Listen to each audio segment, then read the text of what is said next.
বেগম খালেদা জিয়ার রোগ মুক্তি কামনায় ইফতার ও দোয়া মাহফিল। রূপগঞ্জ প্রতিনিধি ফরহাদ হাসানের প্রতিবেদনে দেখুন বিস্তারিত।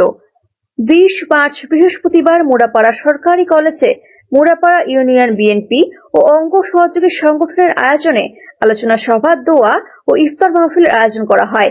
জনাব মোহাম্মদ আব্দুল মান্নান পারভেজের সভাপতিত্বে অনুষ্ঠানের প্রধান অতিথি হিসেবে উপস্থিত ছিলেন জনাব বীর মুক্তিযোদ্ধা কাজী মনিরুজ্জামান মনির।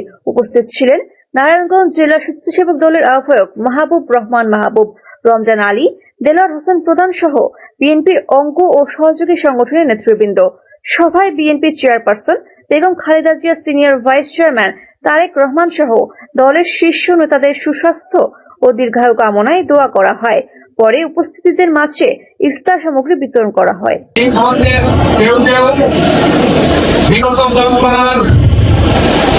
বিগত দিনের ঘটনা নিয়ে কথা বলেছেন, সেই ব্যাপারে আমি আমার কোনো বক্তব্য দিতে চাই না। আমি শুধু একটি কথা বলবো, যে ছেলেটি নিহত হয়েছে নিশ্চয়ই তার পিতা মাতা আছে, নিশ্চয়ই তার স্ত্রী সন্তান আছে।